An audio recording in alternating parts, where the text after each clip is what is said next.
Ok, très bien, donc nous voici arrivés au Perron Murger, une des pierres de légende autour de la Roche-en-Brénil.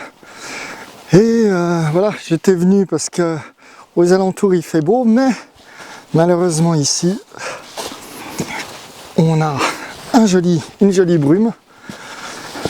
Voilà, donc voici la pierre. Et donc on va reprendre des capsules, ça fait un bail qu'on n'en a pas fait. Et on attaque tout de suite, voilà. Voilà. Donc, suite.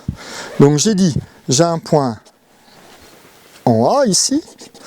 Et qu'est-ce que je fais? Je dis, je m'avance un tout petit peu, mais vraiment, hein, un chouïa, un pouillème, un machin. Donc, et là, ça va me donner un pseudo-point, un genre de point. Donc j'ai toujours le même calcul.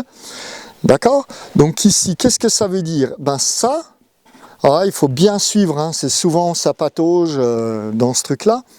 J'arrive à un point ici. Je mets point entre parenthèses. Ce point-là, sur les X, il a quoi comme coordonnée? Eh ben, il a la coordonnée XA, hein, je suis parti de XA, plus H.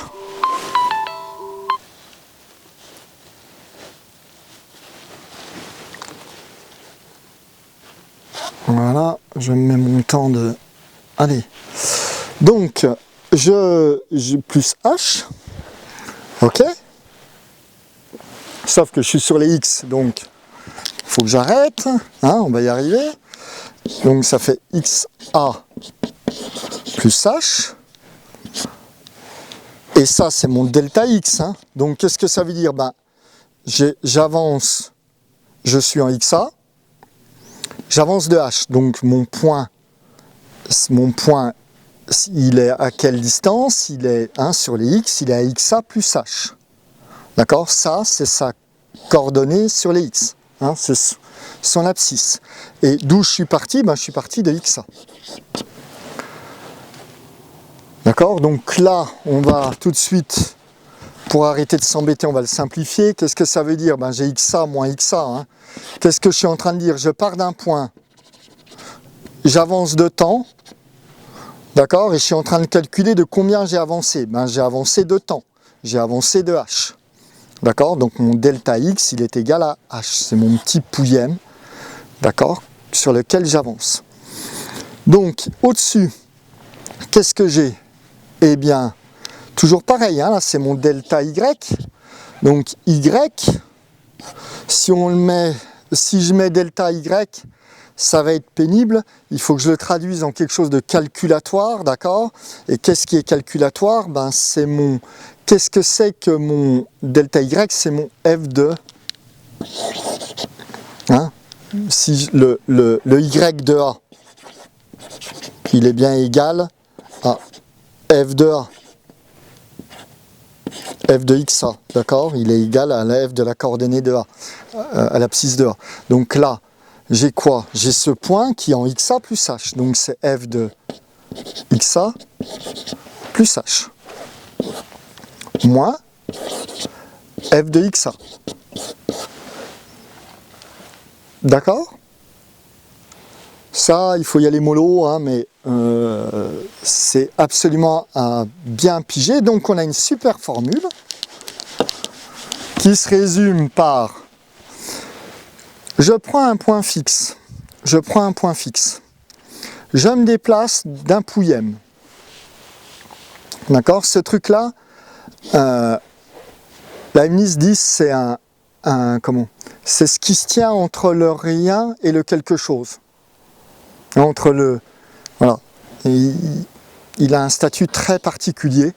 Hein, on verra plus avant, mais il a quoi comme valeur? Il a la valeur du... Eh bien, par rapport au reste, je m'en cogne. D'accord? C'est ça sa valeur. Hein, c'est le presque rien. Ok? Hein, très important de comprendre sa science pifométrique. C'est ce qui permet d'accéder au réel.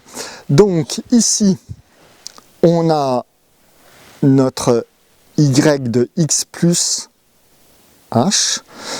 J'ai oublié une chose, c'est qu'on va prendre la première fonction non linéaire et simple qui est f de x est égal à x carré.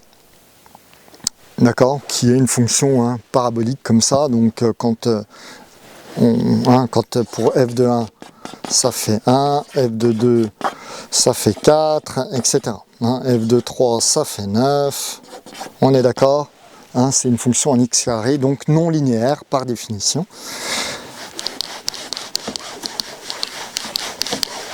Quand je dis par définition, parce que ça fait, qu'est-ce que c'est que cette fonction? Elle fait le rapport entre un segment et une surface. Et donc ça, qui est x carré, et donc ça ne peut absolument pas être linéaire, puisque il n'y a pas de, c'est pas les mêmes dimensions. Donc on peut pas ajouter une distance à une surface. Je ne peux pas dire 1 mètre plus 2 mètres carrés est égal à... Ok, donc c'est non linéaire, c'est ça aussi la non-linéarité.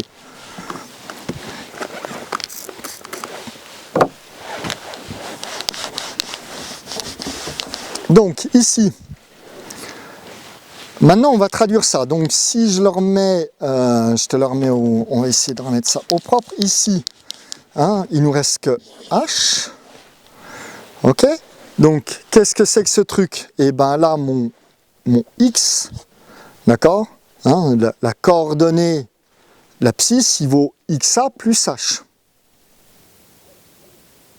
D'accord, donc on le fait complètement de manière littérale pour s'en sortir.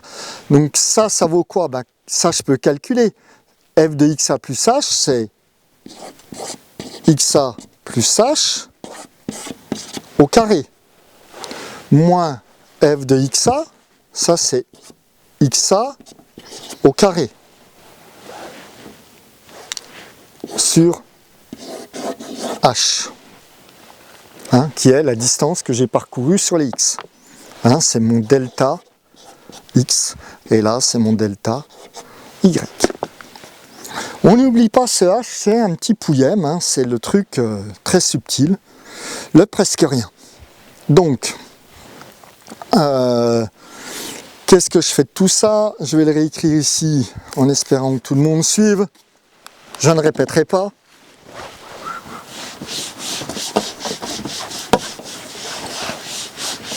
Voilà, j'ai mon A entre 1 qui est égal à, donc f de xa c'est xa plus h au carré, et là c'est moins xa au carré sur h. Ça c'est quoi? C'est identité remarquable, donc ça fait xa carré plus 2xah plus h carré moins xa au carré. J'oublie le h pour l'instant pour simplifier les écritures. Xa au carré moins xa au carré, ça nous fait 0. D'accord? Et puis ici, il nous reste quoi? Il nous reste 2xah plus h carré sur h.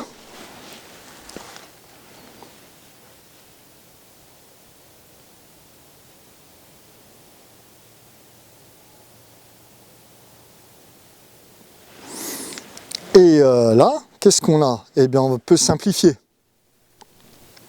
D'accord? On peut simplifier par h. Alors, si tu as des problèmes avec ces simplifications, ça n'a rien à voir avec une difficulté là-dessus, ça a à voir avec l'addition et la soustraction et blabla des rapports, enfin des nombres rationnels. D'accord? Donc là, j'ai un h ici, là, je supprime mon carré ici. Donc ça, je l'explique pas. Donc si jamais tu n'as pas pigé, il faut aller voir les capsules sur les calculs de rationnels. Et donc qu'est-ce qu'il me reste? Il me reste 2xa plus H. Ok? Et ça, de quoi ça me parle? De quoi ça me parle? Eh bien, on va le voir dans la prochaine capsule.